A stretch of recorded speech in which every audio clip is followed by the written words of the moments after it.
ونشهد أن لا إله إلا الله وحده لا شريك له ونشهد أن سيدنا وسندنا ومولانا محمدا عبده ورسوله أما بعد فأعوذ بالله من الشيطان الرجيم بسم الله الرحمن الرحيم وذروا ظاهر الإثم وباطنه صدق اللہ العظیم. محبت اور شوق کے ساتھ پڑھیں. اللہم صلی علی سیدنا و مولانا محمد وعلی آل سیدنا و مولانا محمد وبارک وسلم. اللہم صلی علی سیدنا و مولانا محمد وعلی آل سیدنا و مولانا محمد وبارک وسلم. اللہم صلی علی سیدنا و مولانا محمد وعلی آل سیدنا و مولانا محمد وبارک وسلم. میرے انتہائی قابل احترام، قابل سب احترام و تقریم معزز و مکرم صاحب کرام، صحابی رسول ہیں حضرت عبداللہ بن عباس رضی اللہ تعالیٰ عنہ. آپ جانتے ہیں کہ یہ حضور نبی پاک صلی اللہ علیہ وسلم کے چچا زاد بھائی ہیں. حضرت عباس آپ کے چچا ہیں، آپ کے بیٹے عبداللہ آپ کے کیا ہو گئے؟ چچا زاد بھائی ہو گئے. اور اللہ تعالیٰ نے ان کو بڑا علم عطا فرمایا، اور اللہ تعالیٰ نے تفسیر کا علم، فقہ کا علم اللہ تعالیٰ نے ان کو عطا فرمایا. اور آپ کو یہ بات سن کے حیرانی ہوگی کہ نبی پاک صلی اللہ علیہ وسلم جب دنیا سے تشریف لے گئے تو ان کی عمر صرف 10 سال تھی. کتنی تھی؟ اس کے باوجود بھی احادیث کو اپنے سینے میں محفوظ کیا، اور سب سے بڑے تفسیر قرآن میں امام المفسرین مانے جاتے ہیں. اس کی وجہ یہ ہے کہ نبی پاک صلی اللہ علیہ وسلم نے ایک مرتبہ ان کو فرمایا اور دعا دی، اللہم علمہ الکتاب وفقہہ فی الدین. یا اللہ عبداللہ کو تفسیر کا علم، کتاب اللہ کا علم عطا فرما، اور دین کی فقہ اور سمجھ عطا فرما. اس کا یہ اثر ہے کہ آپ کو امام المفسرین کہا جاتا ہے.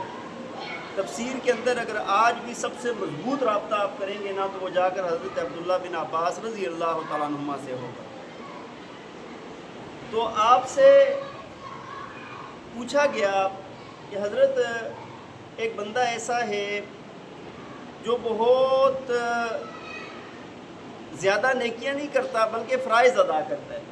زیادہ نیکیاں نہیں کرتا، فرائض وغیرہ ادا کر لیتا ہے، نوافل، نفل روزے، نفل نمازیں، ان کی اس کو کوئی پرواہ نہیں ہے، اور ساتھ وہ گناہ بھی نہیں کرتا.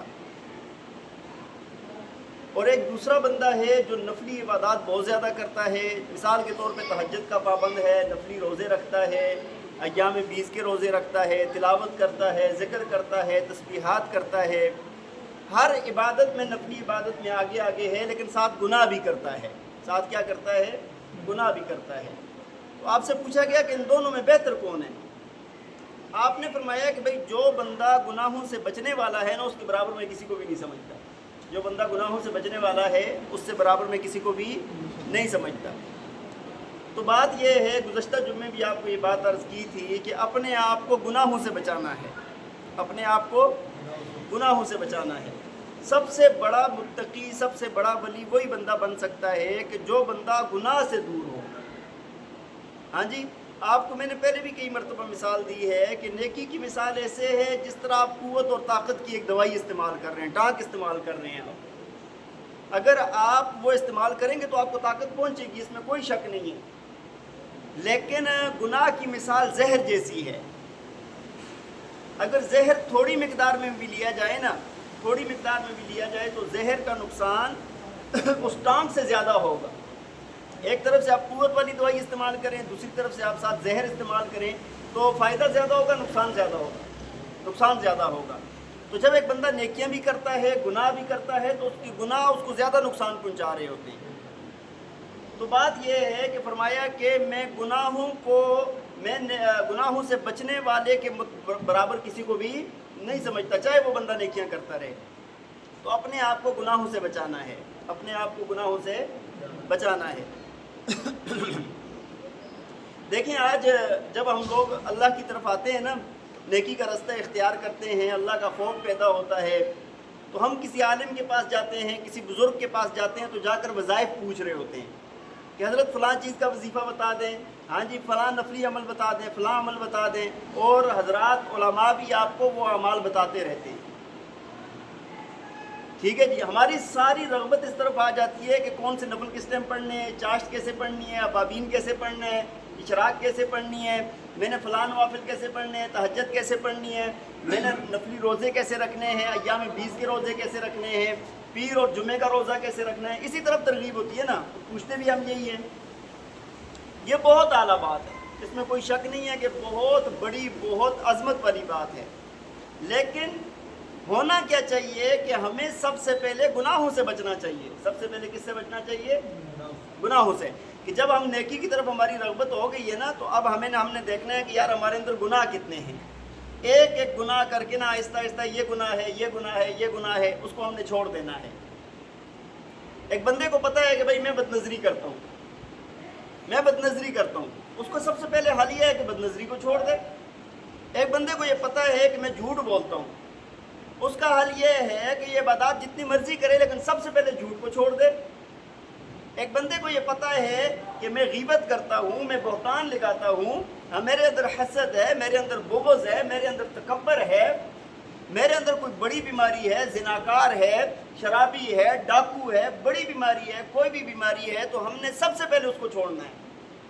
ہر انسان اپنا محاسبہ کرے، ہر انسان اپنا محاسبہ کرے۔ دیکھیں نا، یہ مسجد کا حال ہے، اتنا بڑا حال ہے، اگر اس کو دودھ سے بھر دیں، دودھ سے بھرا ہوا اور اس کونے میں تھوڑی سی نجاست اگر کوئی ڈال دے، ہاں جی، تو یہ کیا ہو جائے گا؟ ساری عبادات آپ نے کی، نور بھر لیا ہے اندر، لیکن آپ اور میں اگر اس کے اندر گناہوں کی نجاست ڈالیں گے تو وہ کسی کام کا نہیں رہے گا۔ تو سب سے پہلے ہم نے کیا کرنا ہے؟ سب سے پہلے ہم نے گناہوں کو چھوڑنا ہے۔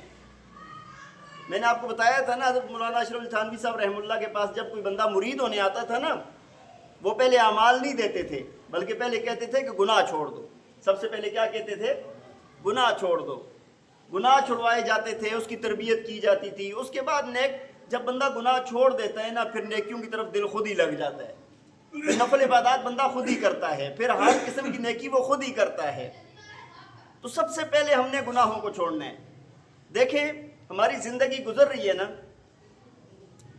جوانی کے بعد بڑھاپا، بڑھاپے کے بعد ادھیڑ پان، پھر اس کے بعد مر جاتے ہیں، یہی ہوتا ہے نا جی، لیکن گناہوں کو چھوڑنے کے لیے تیار نہیں ہے۔ اور اس وقت میں آپ کو بار بار عرض کرتا ہوں کہ بھائی ہماری جو بدنگاہی ہے نا، بد نظری جو ہے، یہ بہت بڑا گناہ ہے۔ اس میں جوان بوڑھا نہیں ہے، سارے کر رہے ہیں، اور اگر باہر نہیں کر رہے تو موبائل ہاتھ میں پکڑا ہوا ہے، کتنا بڑا ظلم ہے۔ میں حضرت کا وہ سن رہا تھا، حنیف جلندری صاحب دامت برکاتہم العالیہ کا، بہت پیاری بات کی، آپ کو میں وہ عرض کر دیتا ہوں۔ انہوں نے فرمایا کہ بھائی سوشل میڈیا استعمال کرتے ہو نا، تو اس کے کوئی قواعد ہیں، کوئی ضوابط ہیں، اس کے مطابق آپ کر سکتے ہیں، ورنہ نہیں کر سکتے۔ ورنہ آج دیکھیں نا، آج کیا طوفان بدتمیزی ہے، ہاں جی، ہر طرف برائی، ہر انسان نا ویوز لینے کے چکر میں ہے، فالوور بڑھانے کے چکر میں ہے، اور پھر اس کے بعد جو ویڈیو جو کچھ سامنے آیا آگے فارورڈ کر رہا ہے، سچ جھوٹ کا کوئی پتہ نہیں ہے۔ کتنی بڑی بددیانتی ہے۔ سب سے پہلے حضرت نے فرمایا کہ بھائی سب سے پہلے قرآن نے ہمیں یہ بتایا ہے سورہ حجرات میں کہ اللہ تعالیٰ فرماتے ہیں یا ایھا الذین آمنوا ان جاءکم فاسق بنبأ فتبینوا،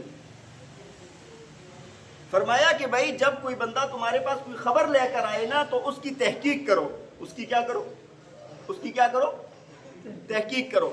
اگر تحقیق نہیں کرو گے تو ہو سکتا ہے کہ تم نے ایک فیصلہ کیا اور صبح تم ندامت پر ہو، غلط پر ہو۔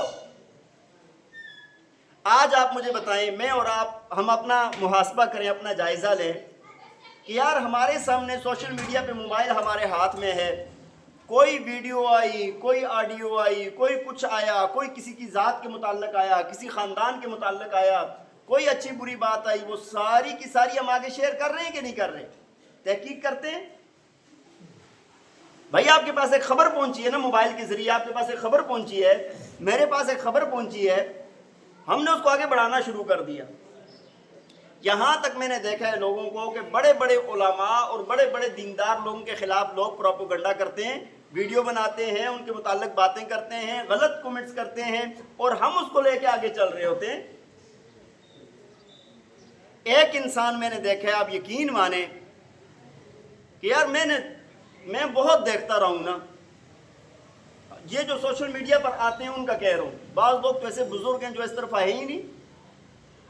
ان میں حضرت مفتی تقی صاحب دامت برکاتہم العالیہ، آج تک میں نے کسی کے خلاف ویڈیو بناتے ہوئے نہیں دیکھا ان کو۔ کتنی مشہور شخصیت ہیں، کسی چیز پر کمنٹ کرتے ہوئے نہیں دیکھا، فلاں ایسے ہو گیا، فلاں ایسے ہو گیا، نہیں بھائی، بڑے پیمانے پر کام ہے، اللہ تعالیٰ سے معافی مانگتے ہوئے آگے چل رہے ہیں۔ آج تو بڑا مثال کے طور پہ کسی کی عزت اچھالنی ہو، ہاں جی، آگے بندہ میں کہتا ہوں جا رہا ہے نا، پیچھے لوگ کیمرہ لے کے پھر رہے ہیں۔ او بھائی ہماری شریعت یہ تو نہیں تھی، ہماری شریعت میں تو پردہ پوشی تھی، کسی کی عزت سامنے آ جائے تو اس کو بچانا ہے ہم نے، اور جب ہم دوسروں کی عزت اچھالتے ہیں تو پھر خود تیار ہو جائیں۔ گھر میں بیٹھے بیٹھائے انسان ذلیل اور رسوا ہو جاتا ہے۔ اللہ تعالی ہم سب کی حفاظت فرمائے، دنیا آخرت کی ذلت سے اللہ ہماری حفاظت فرمائے، اور لوگوں کے سامنے بھی، اپنے سامنے بھی ذلت سے اللہ ہماری حفاظت فرمائے۔ لیکن میں دیکھیں نا، ہر بندہ اگر کوئی چیز آ گئی سامنے نا، یقین مانے بعض دفعہ ہمارے پاس آتے ہیں لوگ، آ کر دکھا رہے ہیں، یہ دیکھیں جی، یہ فلاں کو دیکھیں ذرا، نعوذ باللہ من ذالک۔ بھائی چھپانے کا حکم ہے، چھپانے کا حکم ہے۔ جب ہمارے سامنے آ کے جو بندہ بتانے والا ہوتا ہے کہ یہ کام نہ کرو، اس کو دکھا رہے ہیں، تو آپ لوگوں کو کتنا دکھاتے ہوں گے لوگ؟ ہاں جی، تو آپ نے اس سے بچنا ہے، اپنے آپ کو بچانا ہے۔ تو سب سے پہلا اگر آپ نے موبائل استعمال کرنا ہے، سوشل میڈیا آپ نے استعمال کرنا ہے، تو آپ نے کیا کرنا ہے؟ فرمایا کوئی بھی خبر آئے فتبینوا، اس کی کیا کرنے دی ہے؟ تحقیق کر لینی ہے۔ اور دوسری بات بیان فرمائی، فرمایا کہ دوسری بات یہ ہے، سورہ بنی اسرائیل میں اللہ تعالیٰ فرماتے ہیں وَلَا تَقْفُ مَا لَيْسَ لَكَ بِهِ عِلْمٌ، فرمایا کہ اس بات کے پیچھے نہ پڑو جس کا تمہیں علم نہیں ہے، اس بات کے پیچھے نہ پڑو جس کا تمہیں علم ہے۔ آج کیا کر رہے ہیں ہم؟ ہر ایک علامہ فہامہ بنا ہوا ہے، ہر ایک مفسر قرآن بنا ہوا ہے، ہاں جی، کسی بات کا علم نہیں ہوتا، اس کے باوجود ہم پھیلا رہے ہوتے ہیں، کھرید کر رہے ہوتے ہیں لوگوں کی باتوں کو۔ اپنے آپ کو اس چیز سے بچانا ہے۔ تحقیق کرو بھائی، تحقیق کرو، پہلے پوری معلومات لو، شریعت کے اصول سامنے رکھو۔ یہ نہیں ہے کہ بھائی جس سے غیر نے آج چلا دیا، آج کل تو میڈیا والوں نے پتہ نہیں، ان کا میں دیکھتا ہوں عجیب و غریب، کسی بھی گھر میں پہنچ جاتے ہیں، میاں بیوی کی لڑائی ہو جائے اس میں پہنچ جاتے ہیں، پوری دنیا کو دکھا رہے ہوتے ہیں، بیگم بھی سامنے بیٹھ کر بتا رہی ہوتی ہے، خامن بھی بتا رہا ہوتا ہے، انتہائی ذلیل اور بےغیرت حرکت ہے۔ آپ یقین مانیں، خامن خود چاہے تمہارا تعلق ہے نہیں ہے، تم نے طلاق دے دیے، جیسے بھی رہو، تمہاری بیوی رہی ہے، وہ بچے ہوتے ہیں، ان سے آ کر میڈیا پر بتا رہے ہوتے ہیں جی ہاں یہ تو ایسی تھی، یہ تو فلاں تھی، یہ تو فلاں تھی، نعوذ باللہ من ذالک۔ بیویاں خامدوں کی عزتیں اچھال رہی ہیں، بیٹیاں ماں باپ کی عزتیں اچھال رہی ہیں، ماں باپ بیٹیوں کا بتا رہے ہیں، بہن بھائی ایک دوسرے کا بتا رہے ہیں، عجیب و غریب معاملہ آ گیا ہے۔ تو ایک تو یہ ہے کہ آپ نے اگر سوشل میڈیا استعمال کرنا ہے تو ذرا سوچ سمجھ کے طریقے سے استعمال کرنا ہے۔ اور دوسرا کیا ہے؟ دوسرا یہ ہے کہ بھائی یہ جو پردے والی بات ہے نا، ان کو پردے میں رکھنا ہے۔ ان کو کیسے کرنا ہے؟ پردے میں رکھنا ہے۔ اور تیسری بات، ان السمع والفؤاد، اللہ تعالیٰ فرماتے ہیں کہ بے شک جو آنکھیں، کان، دل، ان کے متعلق قیامت والے دن سوال ہوگا۔ ہم دیکھیں، ہم دیکھ کیسے رہے ہیں، ہم سن کیا رہے ہیں، ہم کر کیا رہے ہیں، ہمارے دل میں خیالات کیا ہیں۔ آپ دیکھیں نا، ہم لوگ اگر اس چیز کو استعمال کر رہے ہیں تو تھوڑا سا تو سمجھ آنی چاہیے ہمیں نا۔ اگر ہم موبائل ہمارے ہاتھ میں آ گیا ہے، انٹرنیٹ کا دور ہے، تو دیکھیں نا ہم کیا دیکھ رہے ہیں. کبھی فکر کی ہم نے؟ دیندار لوگ، اچھے خاصے نمازی اور تہجد پڑھنے والے لوگ آپ دیکھیں، کہیں گے یار ہم تو مرد ہیں کچھ نہیں ہوتا. ایک میں نے دیکھا سفید ریش، بڑی عمر کا بندہ، پڑھا لکھا بندہ، اور میں نے دیکھا کہ وہ موبائل پہ اس طرح بیٹھا ہے تو وہ کوئی نیم اریان عورتیں تھیں ان کو دیکھ رہا تھا. میں نے کہا بھائی کیا کر رہے ہو؟ تعلق والا تھا. میں نے کہا یہ کیا کر رہے ہو؟ مطلب اچھے خاصے نمازی بندہ ہے، پرہیزگار بندہ ہے اور مطلب عبادت گزار بندہ ہے. کہتے جی ہم تو مرد ہیں، کیا ہوتا ہے؟ مجھے حیرانی ہوئی. میں نے کہا کہتے یقین مانے ممبر رسول پہ بیٹھا ہوں میں، یہی الفاظ کہتے ہیں ہم تو مرد ہیں، کیا ہوتا ہے؟ اچھا مجھے بھی دعوت دے رہے، دیکھو تم مرد ہے یار، دیکھو کیا پیاری چیز ہے، نعوذ باللہ من ذالک. میں نے کہا اللہ کے بندے، مردوں کو ہی تو اللہ تعالیٰ نے فرمایا ہے نا قرآن میں قُلْ لِلْمُؤْمِنِينَ يَغُضُّوا مِنْ أَبْصَارِهِمْ، عورتوں کو بھی فرمایا آگیا ہوا قُلْ لِلْمُؤْمِنَاتِ يَغْضُضْنَ مِنْ أَبْصَارِهِنَّ، تو مردوں کو بھی تو اللہ نے ہی فرمایا ہے نا. تم نامحرم کو دیکھ رہے ہو اور پھر اس کو تم کہتے ہو کہ ہم مرد ہیں. تو سوال ہوگا آنکھوں کے بارے میں، بھائی کیا دیکھ رہا تھا بندہ؟ اور ایک چیز کیا سن کیا رہا تھا؟ آج کل تو وہ کانوں میں لگائے ہوتے ہیں، کیا کہتے ہیں جی ہیڈ فون تھے، ایک اور بھی آج کل وہ بغیر تار کے جو ہوتے ہیں، ایئر بڈ، پتہ نہیں کیا اس طرح کچھ نام وہ. اچھا وہ یقین مانے بعض دفعہ میں دیکھتا ہوں موبائل کی طرح اور رکھا ہوتا ہے، گانے ادھر چل رہے ہوتے ہیں. اللہ کے بندوں مطلب کوئی نیکی عبادت، کوئی اللہ کی یاد، کوئی ذکر اذکار، کوئی اللہ کی یاد میں رہنا، وہ بھی تو کوئی چیز ہے نا. اس کے بارے میں سوال ہوگا. کیا سنتے رہے ہو بھائی؟ غیبت سنتے رہے ہو، بہتان سنتے رہے ہو، گانے سنتے رہے ہو، فحاشی سنتے رہے ہو، ہاں کیا کیا سنتے رہے ہو؟ تم اپنے کانوں کی حفاظت کی ہے تم نے؟ کل قیامت والے دن نا اللہ تعالیٰ جب اللہ کی عدالت میں ہم پیش ہوں گے نا، وہاں پر زبان پر مہر لگا دی جائے گی. زبان سے ہم جواب نہیں دیں گے. اللہ پوچھے گا ہم سے، ہم زبان سے جواب نہیں دے سکیں گے. جواب کس سے دیں گے؟ اللہ تعالیٰ کیا فرماتے ہیں؟ یوم تشہد ارجلہم، اللہ تعالیٰ فرماتے ہیں اس دن ہماری گواہی جو ہے نا ہمارے پاؤں، ہمارے ہاتھ، ہمارا جسم دے گا بھائی، ہماری جلد دے گی. جب اس دن حساب کتاب ہوگا ہر چیز ہماری، یہ جو آپ انگلیاں ہیں آپ کیا سمجھتے ہیں؟ آپ نے موبائل کے اوپر لگے ہوئے ہیں، یہ پورے جو ہیں نا یہ گواہی دیں گے، یہ ریکارڈنگ کر رہے ہیں اپنے اندر. آپ جو ٹیپ کر رہے ہیں نا، جو سرچ کر رہے ہیں یا کچھ بھی کر رہے ہیں نا، یہ ہماری ساری یہاں پر کیمرے لگے ہوئے ہیں، پوری زندگی کو محفوظ کر رہے ہیں اپنے اندر. یہ تو نہیں ہے ہم نے کسی عالم کے پیچھے، کسی نیک بندے کے پیچھے بغیر تحقیق کے ہم نے کومنٹ کر دیا. بھائی میں تو حیران ہو گیا، مفتی تقی صاحب کا فتویٰ آیا کرپٹو کرنسی کے اوپر. عام لوگ جن کو الف با کا پتہ نہیں ہے، یقین مانیں کہ وہ برے برے الفاظ اور وہ کچھ کہنا. بھائی تم تحقیق کرو نا ذرا مسئلے کی، بات سمجھ آ رہی ہے کہ نہیں؟ تحقیق کرو نا مسئلے کی. تم علماء کے پاس جاؤ، تحقیق کرو، جائز ہے ناجائز ہے، جائز کہنے کی کیا وجہ ہے، ناجائز کہنے کی کیا وجہ ہے. ایسے ہی تم نے ایک بڑے عالم کو کیا کچھ کہنا شروع کر دیا ہے، کومنٹ کرنے شروع کر دیے. اللہ کے ہاں جواب دینا ہوگا بھائی. اس وجہ سے میں آپ کو بتا رہا ہوں کہ یہ سب کچھ محفوظ کر رہا ہے. یہ جو آپ کر رہے ہیں نا ویڈیوز، یوں یوں یوں چل رہا ہے، یہ سارا، یہ ادھر بھی ایک کیمرہ لگا ہوا ہے، یہ بھی محفوظ کر رہا ہے. بات سمجھ آ رہی ہے کہ نہیں؟ کل ہماری جو ہے نا آنکھیں بھی گواہی دیں گی، کان بھی گواہی دیں گے، جسم بھی گواہی دے گا، ہاتھ بھی گواہی دیں گے، پاؤں بھی گواہی دیں گے. پھر کدھر جائیں گے بھائی؟ تو بات یہ عرض کر رہا تھا، حضرت نے فرمایا کہ اگر بھائی سوشل میڈیا استعمال کرنا ہو تو یہ ساری چیزیں سامنے رکھ کے استعمال کرنا ہے. ہاں جی، بات کرو تحقیق کے ساتھ، کسی چیز کی خرید میں نہ پڑو، اور جو تمہیں علم نہیں ہے اس کو آگے نہ پھیلاؤ، اور اپنے متعلق دیکھ لو کہ تم نے اپنے ہاتھ، پاؤں، کان، آنکھیں، ان سب کا جواب دینا ہے تم نے اللہ کے ہاں. تو بہرحال بات دوسری طرف نکل گئی. بات یہ عرض کر رہا تھا، انشاءاللہ اگر موقع رہا تو آئندہ جمعے آپ کو عرض کر دوں گا، ابھی وقت تقریباً مکمل ہو گیا ہے. بات یہ عرض کر رہا تھا کہ بھائی نیکیوں سے زیادہ ضروری ہے، نفل عبادات سے زیادہ ضروری ہے اپنے آپ کو گناہوں سے بچانا. زیادہ ضروری کیا ہے؟ زیادہ ضروری کیا ہے؟ گناہوں سے اپنے آپ کو بچانا. جب بندہ گناہوں سے اپنے آپ کو بچا لیتا ہے تو نیکیاں کرنے کی توفیق اسے خود ہی مل جاتی ہے. میں آپ کو یہ کہہ رہا ہوں کہ نفل عبادت کا کہہ رہا ہوں، نفل عبادت سے زیادہ افضل کیا ہے؟ نفل عبادت سے زیادہ افضل کیا ہے؟ گناہوں سے اپنے آپ کو بچانا. ایک بندہ تہجد بھی پڑھ رہا ہے، ہاں جی اشراق بھی پڑھ رہا ہے، اوابین بھی پڑھ رہا ہے، اور دوسری طرف سے گناہ بھی نہیں چھوڑ رہا، تو یہ گناہ اس کا زیادہ نقصان کریں گے. اللہ تعالی ہمیں عمل کرنے کی توفیق عطا فرمائے. وآخر دعوانا ان الحمد للہ رب العالمین. اذان کے بعد سنت ہے.